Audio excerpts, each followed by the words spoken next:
एक फकीर हुआ अगस्तीन। कोई 30 वर्ष से परमात्मा की खोज में था। भूखा और प्यासा, रोता और चिल्लाता और प्रार्थना करता, एक क्षण का विश्राम ना लेता। जीवन का कोई भरोसा नहीं, परमात्मा को पा लेना है तो तब भांति के उपाय उसने किए। बूढ़ा हो गया था, थक गया था, परमात्मा की कोई प्राप्ति ना हुई थी। कोई दूर परमात्मा निकट नहीं आया। बुढ़ापा निकट आ रहा था, मौत करीब आ रही थी।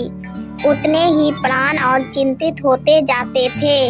एक दिन सुबह ही रात भर रो कर भगवान से प्रार्थना करता रहा कि कब मुझे दर्शन दोगे। सुबह उठा और नदी के समुद्र के किनारे घूमने चला गया।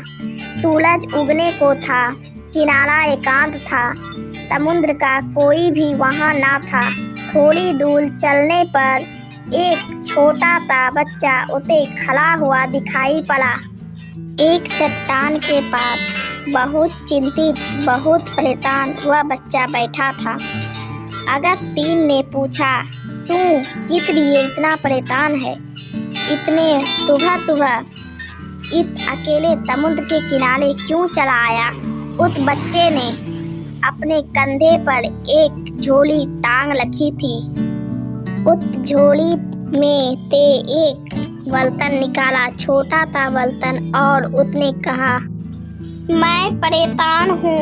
मैं इस बर्तन में समुद्र को भर लेना चाहता हूँ, लेकिन यह समुद्र भरता ही नहीं है। उस बच्चे का कहना यह था कि मैं इस बर्तन में इस समुद्र को भर लेना चाहता हूँ, लेकिन यह भरता ही नहीं है।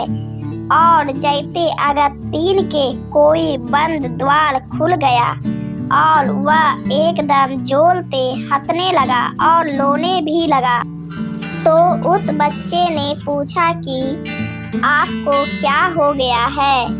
अगस्तीन ने कहा कि तू ही ना समझ नहीं है, जो एक छोटे से बर्तन में समुद्र को भरने निकल पड़ा है। मैं भी ना समझ हूँ। मैं अपनी छोटी सी बुद्धि में परमात्मा को पकड़ने चला था। मैं अपने छोटे से मस्तिष्क में सत्य को तमाने निकल पड़ा था। अगर तू ना समझ है तो मैं और भी ज्यादा ना समझ हूँ। समुद्र की फिर भी सीमा है, और हो सकता है कितनी बड़ी प्याली में समुद्र बन भी जाए। प्याली की भी सीमा है और समुद्र की भी सीमा है, लेकिन मेरी बुद्धि की सीमा है। परमात्मा की कोई सीमा नहीं है।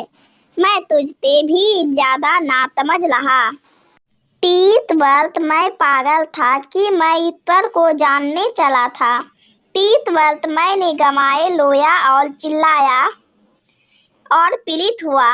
अनेक बार परमात्मा को मैंने दोष दिया कि तू कहता निर्दय और कठोर है कि मैं रोता हूँ, मेरा आवाज तुझ तक नहीं पहुँचते। और आज मैं समझ पाया कि मेरी भूल वही थी जो तेरी भूल है। मैं परमात्मा की खोज छोड़ता हूँ। मैं परमात्मा को जानने का पागलपन छोड़ता हूँ। वह नाचता हुआ वापस लौट आया अपने आश्रम में। वहाँ के और सन्यासियों ने कहा, क्या तुम्हें परमात्मा मिल गया जो तुम आज खुद हो, जो कि 30 वर्षों से कभी मुस्कुराते नहीं देखे गए, आज नाचते हो? क्या तूने उसको पा लिया? क्या तुमने उसे जान लिया? अगस्तीन ने कहा, उसे तो मैंने नहीं पाया, लेकिन अपने को खो दिया। उसे तो मैंने नहीं जाना, लेकिन अपने जानने के पागलपन को मैं समझ गया। और जिस क्षण मैंने यह दौड़ छोड़ दी और जानने का भ्रम छोड़ दिया, उस क्षण मैंने पाया वह तो सामने ही था, वह तो सामने ही था। मैं भी तो वही हूँ। मैंने उसे कभी खोया ही नहीं था, लेकिन उसे खोजने और जानने का पागलपन में मैं पड़ गया था और मैं इसी भूल में उसे खोए हुए था, जो कि अभी खोया हुआ नहीं था। अगर 3 का जानने का ख्याल छूटा और उसने जान लिया। अज्ञान के लिए मैंने कहा है कि यह अज्ञान हमारे अहंकार की मृत्यु बन जाएगी। अगर मैं ठीक से जान सकूं कि मैं कुछ भी नहीं जानता हूँ और मैं यह जान सकूं कि जो असीम है वह सीमित बुद्धि से नहीं जाना जा सकेगा, और मैं वह जान सकूं कि जो असीमित है वह असीमित बुद्धि से नहीं जाना जा सकेगा, और मैं यह जान सकूं कि प्याली में समुद्र भरना पागलपन है और अपनी बुद्धि में सत्य और भर लेना का ख्याल और भी पागलपन है। अगर यह मुझे दिखाई पड़ जाए तो मैं तो गया, मेरी सामर्थ्य तो मिट गई, मैं तो लिप्त और शून्य हो गया। और जिस क्षण कोई व्यक्ति उस स्थिति में पहुंच जाता है जहां उसे यह भी भ्रम नहीं रह जाता कि स्टेट ऑफ नॉट नोइंग में है, जबकि उसे कुछ भी प्रतीत नहीं होता कि मैं जानता हूँ, मन एकदम मौन और शांत हो जाता है, उसी शांति में जाना जाता है। अज्ञान ज्ञान का द्वार है, अज्ञान का बोध, लेकिन हम सारे लोग अज्ञान को ढक लेते हैं। उधार ज्ञान से अज्ञान तो भीतर बना रहता है, ज्ञान बाहर से इकट्ठा कर लाते हैं और उस ज्ञान के ऊपर छा जाता है।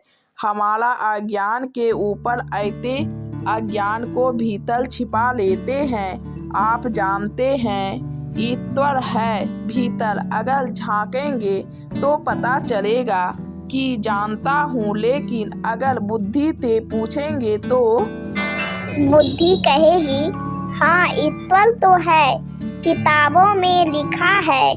गुरु कहते हैं, ऋषि मुनि कहते हैं ईश्वर है।